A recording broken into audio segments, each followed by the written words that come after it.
그 냉동실 열어보면 흰색 봉지와 검은색 봉지가 되게 많아요. 네. 무슨 말인지 아시나요 혹시? 냉장고도 미니멀리스트에 포함이 된다고. 제가 최근에 캐나다를 갔다 왔는데 거기는 날씨가 워낙에 춥고 추운 나라에서는 재료 수급이 원활하지 않다 보니까 요리의 종류가 굉장히 제한적이었어요. 단순하죠. 네, 단순하고 딱히 맛있는 음식이라고 뭐도 없고, 근데 우리나라는 대체적으로 온대 기후고 사계절이 뚜렷하고 재료들이 많은 편이라고 생각을 하거든요. 뭐 프랑스만큼은 아니겠지만 스페인 뭐 이 정도는 아니겠지만 그래도 캐나다 뭐 북유럽 이쪽에 비하면은 풍부하니까 다녀오신 나라들이 이제 세네갈도 있고 케냐도 있고 좀 예, 그렇죠. 따뜻한 지역이기 싱가포르도 마찬가지인데 네. 거기는 좀 뭐 요리가 좀 다양한 편인가요?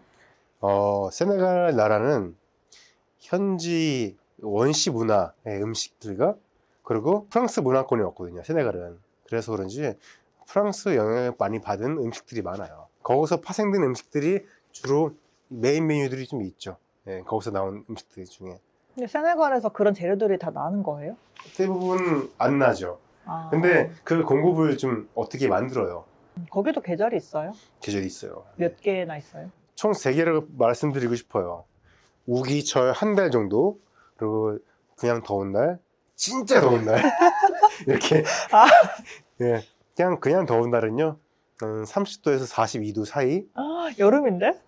그냥 여름 아니에요. 아니에요? 네, 이제부터 말할 게 여름이에요. 그리고 진짜 더운 날은 42도부터 시작해서 54도까지. 저는 54도까지 겪어봤어요. 거기서 뭐가 자라긴 해요? 안 자라죠. 그렇죠. 그래서 또 우기 때만 오는 거잖아요. 그렇죠. 그래서 대부분 수입해죠. 어쨌든 수입으로 내가 원하는 재료를 구할 수는 있긴 하지만 그 나라 그 제철 뭐 신선 이런 건 아니잖아요, 재료들이. 그렇죠. 그리고 알고 계시겠지만 아프리카는 유럽에서 아프리카 곳곳 다 식민지 한 다음에 너희 나라는 이걸 심어, 너희 나라는 이거 심어, 너희 나라는 이거 심어 해서 그 나라들의 특유의 전통적인 식재료들이 사실 없어요. 네. 그래서 각 나라에서 나오는 식재료들이 다 어느 정도 정해져 있어요. 바꿀 수 없어요? 바꿀 수 있겠지만 이미 그렇게 익숙하게 자랐기 때문에 그분들은 식민지화 되면서. 근데 이제 제주도라는 지역의 특성상 관광객도 많고 관광객들은 다 제주도 오면 회를 먹고 싶어 하는데 생태계가 오염이 돼서 좋은 횟거리가 줄어들면은 그 관광 수입 감소로도 이어질 것 같단 말이죠. 근데 아직까지 거기에 대한 걱정을 안 하고 있는 것 같아서 그냥 뭐 큰 문제 없이 넘어가는 모습인 것 같아서 조금 안타깝긴 하더라고요. 근데 실제로 그런 적이 많잖아요. 식당에서도 예를 들어서 조기 아니면 뭐 굴비를 먹는데 내장 부위를 드시는 분들이 상당히 많은데 먹다가 거기서 무슨 음식물 쓰레기가 나오거나 무슨 철 같은 게 플라스틱이 나오거나 그런 사례들이 좀 점점 빈도가 많아지고 있는 상황이고요. 혹시 뭐 요리하다가 재료 손질 중에 그런 거를 좀 느낀 적은 없으세요? 있었고요. 어떤 상황을 본 적이 있어요? 도미였던 걸로 기억하는데 낚싯줄로 잡았던 것 같아요. 근데 낚싯줄이 입을 뚫어서 잡은 게 아니라 몸에 찔린 거죠. 근데 이 살 자체가 약간 부패되어 있는 상태였어요. 그리고 이렇게 녹슨 쇠가 묻어 있는 상태에서 그러면 얘네들이 꽂혀서 잡힌 상태에서 한 며칠 동안 이렇게 이동 시간이 있을 거 아니에요. 그러면 녹슨 이 쇠들이 오염이 될 거 아니에요, 생선에. 그럼 결국에는 좋지가 않다는 거죠. 사람들은요 이미 이러한 뉴스를 많이 접했어요. 익숙해진 거예요? 이미 익숙해지기도 했고요. 근데 실제로 내 눈앞에 보이는 음식들은 그렇지 않기 때문에 들이 굳이 앞에 꺼내질 필요가 없는 것이죠. 남의 이야기처럼 여겨지는 상황인가 보네요. 네. 그리고 음식이 나왔을 때 문제가 있다 싶으면 자연이라고 생각하지 않고 내가 돈을 지불하는 식당의 문제라고 생각하죠. 그쵸. 네. 컴플레인, 사장님 오라고 해. 이렇게 되는 상황인 거죠. 굳이 자연을 먼저 생각하지 않아요. 내가 돈을 냈으니까 이 식당에다가 컴플레인 내야지 라고 생각해요. 하나의 어떤 제품, 상품 교환하듯이 그렇게 대하게 됐네요. 그러다 보니까 굳이 자연을 생각할 필요가 있을까요? 전혀 생각 안 해요. 모르겠어. 셰프가 요리를 했을 때 사람들이 어떤 생각으로 이 음식을 먹어줬으면 좋겠냐 이런 거에 있어서 다 다른 생각을 가질 수가 있을 것 같은데 그냥 내가 한 음식을 맛있게 먹어주는 것만으로 좋다라고 할 수도 있을 것 같고 이 음식을 먹고 조금 더 신선한 재료에 대한 뭐 가치를 알아줬으면 좋겠다. 뭐 이렇게 좀 더 깊이 생각할 수도 있을 것 같은데. 우선은 손님들이 내 음식을 잘 알아봐 주셨으면 하는 바람이 있잖아요. 그래서 음식을 나간 다음에 이러한 음식이고 이 식재료는 어디서 공수해 온 거고 이렇게 드시면 더 맛있게 먹을 수 있습니다라고 먼저 말씀을 드려요. 제가 생각했던 것보다 셰프가 저는 자연과 되게 가까이 있는 사람이라고 생각했었거든요.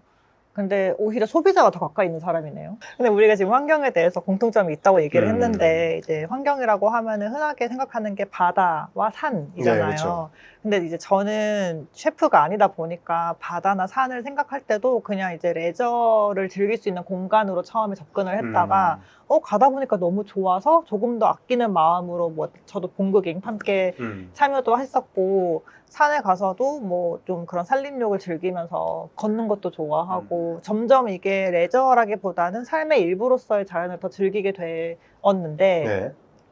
생각해보니까 이제 저는 아니지만 셰프의 입장에서는 산과 바다도 그렇고 어쨌든 요리를 할 때 들어가는 재료의 원천이 물, 땅, 토양 이런 거잖아요. 자연이죠. 네. 예. 그래서 제가 생각했을 때 바다와 산을 즐기는 거와 셰프가 바다와 산을 즐기고 대하는 거랑은 완전 또 다를 것 같다는 생각을 한번 했었거든요.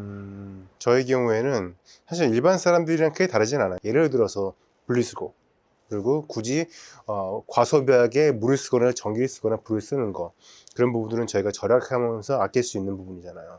그리고 식재료 하나하나 남기지 않고 노스나지 않게 한 다음에 요리를 하는 방법들 전부 다, 요즘은 많은 청년들이 버리는 게 익숙하지만 제가 요리 배웠을 때쯤, 그리고 제 위에 세대는 버리는 걸 싫어했어요. 왜냐면 이건 다 돈이고 우리 다 에너지다, 원천이다 라고 생각했기 때문에. 실제로 맞는 말이에요. 네. 그러면은 버리지 않는 방법? 로스를 좀 줄이는 방법은 뭐가 있을까요? 예를 들어서 이거는 제가 책에 썼던 얘기인데, 냉장고 속에 검은 비닐봉지라는 그런, 우리나라 대부분의 집안들을 보면 그 냉동실 열어보면 흰색 봉지와 검은색 봉지가 되게 많아요. 네. 무슨 말인지 아시나요 혹시? 아니, 그거 모르겠어요. 다 먹다가 남은 식재료 넣어놓고 다음에 쓰겠지 하고 넣어놓고 뭐 하다가 그때 누군가가 이거 버리겠다 하면 그 부모님이랑 이렇게 막 싸우고 그 어머니는 이거 버리지 마 하면서 이거 다 쓸 거라고 맨날 또 그러시는 상황들이 되게 많이 생겨요. 근데 실제로 잘 안 써요. 사용하지 못하고, 하지만 버리려고 하면 아까워서 버리지 못하는, 이게 한국 사람뿐만 아니라 많은 전 세계 사람들이 공통적으로 있는 습관이더라고요. 잘 못 버리는 습관. 애초에 음식을 만들 때 어떻게 그 계획을 다 짜놔요. 이 음식을 한 다음에 남은 재료가 있으면 이걸로 조금의 음식을 만들어 보자. 이 뿌리 부분, 이 부분, 껍질 부분은 국물 내는 사용을 해보자. 이렇게 다 생각을 하지만 가정에서는 업장이 아니기 때문에 굳이 그렇게 생각할 필요가 없잖아요. 식재료가 남으면 다음에 해먹으면 되지. 라고 생각하기 때문에 계속 냉장고는 꽉 차고 점점 큰 냉장고로 바뀌고, 사실 그렇게 큰 냉장고 필요 없거든요. 미니멀리스트가 우리가 생각했을 때는 뭐 옷을 적게 산다든지, 냉장고도 미니멀리스트에 포함이 된다고. 냉장고 안에가 텅텅 비어 있대요. 진짜 그날 먹을 것만 사서 딱 넣어놓고 우리나라처럼 진짜 그 검은색 봉지를 네. 우겨 넣지 않는다고 하더라고요. 소비라는 거 혹은 소유라는 거에 대해서 음식이나 식재료에 대해서는 조금 구분해서 분리해서 생각하는 경향이 되게 많은 것 같은데, 마찬가지인 것 같아요. 우리가 뭐 옷이나 어떤 물질적인 거를 소유하고 싶은 욕심이 있는 것처럼 맞아요. 음식도 냉장고에 집어넣고 싶은. 얼마 전에 재벌집 막내 아들 보면서 그 송중기가 했던 말이 있어요. 홈쇼핑을 사람들이 보는 이유는 저거를 얻고 싶어서 필요해서 사는 게 아니라 정말 그냥 가지고 싶어서 산다고. 마찬가지인 것 같아요. 뭐 시장을 갔는데 이 식재료가 신기해, 아니면 좀 싸요, 평소보다 더 싸게 팔아, 그럼 그냥 무조건 사는 거예요. 마트에서도 갑자기 50% 할인을 해. 사고 싶은 마음이 없다가도 갑자기 사게 돼요. 똑같은 거죠. 근데 그게 뭐 무조건 안 좋다라고는 할 수는 없는데, 네. 계획을 하고 어떻게 음식을 하고 조리를 할지 계획을 하고 사면 괜찮다는 말씀이신 거죠? 그렇죠. 왜냐면 식재료의 최상의 맛을 끌어낼 수 있는 상황이 제일 신선했을 텐데, 그걸 사람들이 계속 버리는 상황들이 생기는 거죠. 그냥 이러면 될 것 같아요. 뭐 버리는 걸 못 한다든지 혹은 뭐 식당에서 하는 걸 가정에서 굳이 따라하기는 어려우니까 그냥 그때그때 필요한 것만 사자. 네. 그러면 버리는 것도 최소화할 수 있고 여백도 좀 생기고. 맞아요. 그러면 그게 아까 말한 것 중에서 우리나라만 해당되는 게 아니라고 하셨는데 다른 나라에서도 이런 모습을 많이 본 거예요? 많이 봤죠. 제가 살아왔던 개발도상국 중에 세네갈, 케냐가 있었고, 세네갈이라는 나라도 냉장고가 되는 나라 지역이 있고 안 되는 지역이 있어요. 어차피 냉동으로 들어오는 경우들이 많기 때문에 냉동실에 그냥 다 뭔가 쳐박아 놓다고 표현하는 게 맞는 것 같아요. 일단 이런 냉장고 시설이 잘 안 되어 있는 곳이 있기 때문에 조금 그나마 괜찮게 사는 집안이면 냉장고가 꽉 차 있는 거를 되게 흐뭇하게 생각하는 가정들이 많아요. 아무래도 좀 개발도상국이고 나라 경제가 어려우면 뭐 그런 걸로 좀 부를 보이기 위해서. 그렇죠. 근데 그렇게 이제 나라를 세 개의 나라에서 거주하고 한국까지 하면 네 개인가요? 거주한 나라가? 예, 그렇죠. 제주도까지 총 네 군데, 네 군데죠. 네 군데. 예, 그게 거주지를 자주 바꾼 이유가 있어요? 새로운 거를 왜 선택을 하는 건지. 세네갈을 가기 전에 전 이미 10년 계획을 좀 짜놨었어요. 인생 10년 계획을요. 선배들을 보고 그리고 해외에서 근무하신 분들도 좀 보고 그 과정에서 내가 저분처럼 살면 저렇게 되겠구나, 이분처럼 살면 이렇게 되겠구나 하는 게 어느 정도 정답이 나온 상태였어요. 그 나이 그때가 26, 27살 때였고요. 저는 세네갈을 가기 전에 단기 선교로 미얀마 그리고 필리핀을 총 3번, 총 4번의 단기 선교를 갔다 왔었고, 그 과정에서 나는 해외를 나가야겠다라는 결심을 하게 된 거죠. 그리고 10년 계획을 좀 짰어요. 그게 내가 10년 후에 하고자 하는 게 뭐냐면 환경 활동가를 할 거니까 정말 이 극 현실을 보러 가자. 그래갖고 정말 그래서 극 현실을 보러 세네갈을 선택했던 거고요. 그러고 나서 또 한 6개월 후에 케냐를 갔죠. 케냐를 간 이유는 저한테 익숙한 아프리카기도 했고, 꿈이 뭐였냐면 대사관 셰프를 하는 거였어요. 그래서 그렇게 해서 저의 하고자 하는 것들을 계속 이어서 해갖고 싱가포르 갔다가 한국 들어와서 마무리하고 제주도에 온 거죠. 그럼 10년 전에 네. 내가 10년 후에 나를 어떤 사람으로 되길 바라고 그 계획을 짠 거예요? 그게 참 어려웠어요. 지금도 어렵고, 제 목표는 뭐였냐면 셰프이지만 저는 오너 셰프면서 환경 활동을 하는 게 그걸 원했었어요. 그러니까 그 목표를 가기 위해 10년이 걸린다고 생각을 하신 거예요? 예. 왜냐면 놀고 놀아야 되잖아요. 현실적으로. 현실적으로 놀아야 돼요. 진짜 안 놀면 일 못해요. 맞아요. 저는 항상 그렇게 생각해요. 잘 놀고 잘 돌아다녀야지 일 잘할 수 있다고. 맞아요. 네, 진짜 맞는 말이에요. 네. 그 환경 활동가이자 오너 셰프가 되는 게 왜 그렇게 중요했길래 그렇게 10년 계획을 세워서 실천한 건지. 23살 때 지금 없어졌기 때문에 거론할게요. 서울역에 있는 데서 근무했었어요. 3, 4개월 차 때 기름을 다 쓰신 다음에 그 폐유통에 넣는 게 아니라 하수구에 그냥 부어버리는 거예요. 그러고 나서 그 선배가 그 얘기를 했죠. 어차피 우리 때까지 안 와. 라고 얘기를 한 거예요. 그 피해가. 네. 근데 그 피해가 우리 때 이미 왔어요. 예. 그런 상황이 왔는데 저는 그때 그 생각했죠. 쟤랑 진짜 일하기 싫다. 저 사람한테 배우고 싶지 않다라는 생각을 했고, 그때 저한테 처음 충격이 온 거죠. 내가 이제 어떻게 해야 될까? 이런 상황을 봤는데 어찌 보면 그 사람한테 감사한 것도 없진 않아요. 저한테 덕분에. 그러한 충격을 줬기 때문에. 그렇게 환경 활동가가 되기로 충격적인 사건이 있고 네, 결정을 그렇죠. 했는데 그 각각의 스텝들을 돌아봤을 때 나한테 어떤 가치가 된 것 같아요? 그냥 뭔가 도장 깨기 그 이상의 뭔가 경험이었을 것 같은데. 일단 첫 번째는 살아가는 대로 살지 않는 것. 예. 근데 제 선배들 중에 아직도 똑같은 걸 하시는 분을 보면 크게 변화가 없더라고요. 그분들도 딱히 정답이 없더라고요. 답이 없었고. 뭐 어떡하겠냐? 그냥 사는 거지 뭐. 전 그게 너무 싫었어요. 내 인생인데, 내 시간인데. 이게 왜 저렇게 살아야 되지? 전 그게 너무 싫었어요. 내 의도대로 살자.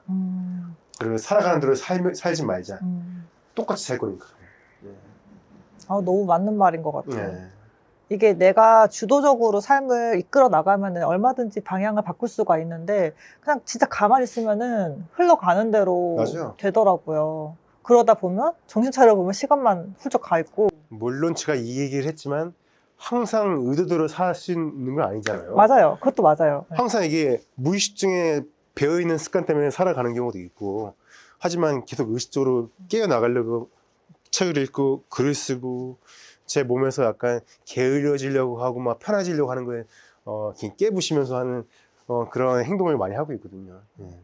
그럼 또 앞으로 10년도 또 계획을 세우실 거예요? 사실 세워야 되는데 일부러 안 세우고 있어요. 지금 이제는 그게 너무 고민인데 거의 9년 차 때 이런 생각을 했죠. 내가 그 계획을 좀 더 크게, 더 넓게 생각했으면 난 그렇게 됐을 것 같았는데, 근데 제 입장에서는 좀 뭔가 아쉬운 거죠. 그래서 계획 세우는 게 좀 어려워졌어요. 지금 그 생각 때문에. 그래서 10년 계획 말고 1년에서 3년 계획만 세우자. 그래도 뭔가 방향은 있을 거 아니에요. 네. 목표는 그때그때 세우지만 어떤 방향을 보고 가고 싶어요? 식당 이런 비즈니스를 좀 하고 싶어요. 60%는 육류, 어류, 뭐 가금류의 음식을 기존에 해왔던 것들을 해오고 40%는 비건 음식을 좀 할 예정이에요. 그렇게 해서 조금씩 변화를 주는 거죠. 비건 음식의 소비자도 오고 육류에 평소에 드시던 그 소비자도 오시고요. 그러면서 비건 음식을 좀 알릴 필요가 있는 거예요. 조금씩 투입을 시켜주는 거죠. 그래서 메뉴판을 보더라도 손님이 봤을 때 이건 비건 음식이 있네? 신기해서 시키는 경우들이 많고, 그 서비스하는 사람들 입장에서 비건 음식인데 뭐 셰프의 메뉴입니다 해갖고 추천하는 경우도 있고요. 그래서 드시는 경우도 있고. 그 자신만의 식당을 차린다는 거잖아요. 그렇죠. 근데 비건을 찾는 사람들이 많아요? 실제로 점점 많아지고 있죠. 약간 트렌드가 된 거죠? 트렌드가 됐고 대기업도 많이 움직였고요. 하긴 대기업이 움직이면 진짜 시장에서 수요가 있다는 뜻이긴 하겠네요. 맞아요. 주로 어떤 사람들이 많이 찾아요? 비건 요리를? 그러니까 뭐 예를 들면 건강상의 이유로 뭐 육류나 이런 걸 못 먹는 사람도 있을 거고, 네. 아니면 친환경, 뭔가 환경을 위해서 하는 사람도 있을 거고, 아니 정말 트렌드니까 한번 먹어보자, 경험상 궁금하니까 이런 사람도 있을 것 같고. 대부분은 친구들 따라와서 비건 음식을 경험해보고 친구 중에 한 명이 비건이라서 네. 그래서 괜찮다, 생각보다 비건 괜찮다. 맛있다 라고 생각했기 때문에. 근데 그 사람들의 처음 생각은 이상할 것 맛도 같아. 없을 것 같고 그냥 건강해지는 맛이고 그냥 약간 자기 건강하기 위한 음식만 먹는, 그냥 채식만 먹는, 몸매 관리를 위한 그런 음식이라고 인식을 했었어요, 전에는요. 근데 그게 조금씩 깨어지고 있는 상황이에요. 약간 비건 잘 모르는 사람들의 생각에는 비건은 샐러드다. 그렇죠. 채소, 야채만 먹는 거다. 이렇게 생각할 수 있을 것 같아요. 그렇죠. 비건이 약간 프리미엄 쪽으로 갈 수도 있겠네요. 네. 좀 비싸요, 지금 비건 음식들이. 최근에 서울 가서 비건 음식 식당을 2군데 갔다 왔었는데 한 접시에 18,000원, 20,000원씩 하더라고요. 양이 적어요. 물론 소식하고 건강을 위해서 선택하시는 분들이 대부분이겠지만, 그냥 잘 모르는 상태에서 경험을 하기 위해서 오신 분들 입장에서는 내가 힘들게 번 돈인데 굳이 배도 안 부르는 이 음식에 돈을 쓸 필요가 있을까? 라고 생각을 하세요. 일단 푸짐해야 돼요. 비건을 푸짐하게 만든다. 푸짐하게 만들어야 돼요. 어. 돈을 쓰는데 아깝지가 않는다면 갈 가치가 확실하게 있는 곳이잖아요. 몸도 건강해지고 배불러요. 근데 또 맛있어. 근데 이게 갑자기 지금 든 생각인데 비건이 환경에 좋다, 뭐 소고기 조금 덜 먹어요, 이런 식으로 메시지를 던지면 소비자 입장에서는 크게 와닿지 않을 수도 있다고 생각을 와닿지 하는데 배불러요 이렇게 하면은 먹을 것 같거든요. 양 많고 맛있어요. 맛있고요. 근데 그게 비건이야 이렇게 되면은 맛있어서 양 많아서 먹었는데 알고 봤더니 환경에도 좋대 이렇게 되니까 그거는 조금 더 소비자들을 위한 메시지인 것 같은 네. 생각이 들어요. 맛있고 푸짐하고, 그리고 또 친구들한테도 데려와서 같이 먹이기가 쉽게 해주고, 그런 곳이라면 최고죠. 그런 식당 언제쯤 오픈하실? 원래 계획은 올해 중순이나 말 정도에 생각을 했었는데 조금 더 고민을 해봐야 될 것 같아요. 이제 여러 나라를 돌아다니고 지금은 제주도에 있고 앞으로의 방향성도 제주도에서 찾고 싶은 것 같은데 네. 그동안의 경험들 중에서 내가 삶의 철학으로 삼고 있다? 이런 게 있을까요? 시간을 내가 이끌고 싶다고 항상 그 생각을 해요. 그리고 무언가를 줄 때 대가 생각하지 말고 그냥 주자라는 생각 많이 해요. 뭐 받을 거 생각하지 말고 그냥 내가 주자, 아낌없이 주자. 그런 생각을 항상 가지고 있고, 그리고 매일매일 아침마다 항상 감사의 기도를 좀 항상 해요. 감사를 해야 된다는 사실은 너무 당연한데 막상 하기가 쉽지 않은 거죠. 근데 그거를 진짜 하는 건 너무 중요한 것 같아요. 그리고 이제 글을 쓰는 걸 좋아하다 보니까 약간 글이 일기가 되는 경우도 있고요. 근데 저 자신을 만나고 싶을 때는 일기를 써요, 일부러. 네. 멋진 말인 것 같아. 나는 네. 나를 만나고 싶을 때 일기를 씁니다. 네. 근데 환경 활동가가 꿈인 사람이었으니까. 그렇죠. 그래서 이런 활동을 하면서 느낀 게 뭐냐면 생각보다 이 환경 활동가 안에서만 머물면 안 되겠다는 생각 많이 했어요. 맞아요. 왜냐면 이건 그들만의 세계예요. 맞아요. 네, 그들만의 진짜. 공간이기 때문에 저희끼리 뭐 으쌰으쌰 해봤자 사실 되게 소수거든요. 근데 이 소수들이 또 다른 데 많이 움직여갖고 약간의 변화를 좀 줄 필요가 있다고 생각을 해요. 저도 그게 좋은 것 같아요. 각자의 그 활동하는 영역 안에서는 다들 열심히 하는데 네. 그 영역이 확장될 필요가 있잖아요. 그리고 활동을 하시는 분은 열심히 하지만 일반 시민들, 뭐 환경에 별로 관심 없거나 모르는 사람들도 알게 하는 게 목적이라면 이게 확장될 필요는 있을 것 같아요. 좋은 활동이 많이 이어지길. 예. 화이팅. 화이팅! 마지막으로 인사 한번. 안녕! 감사합니다.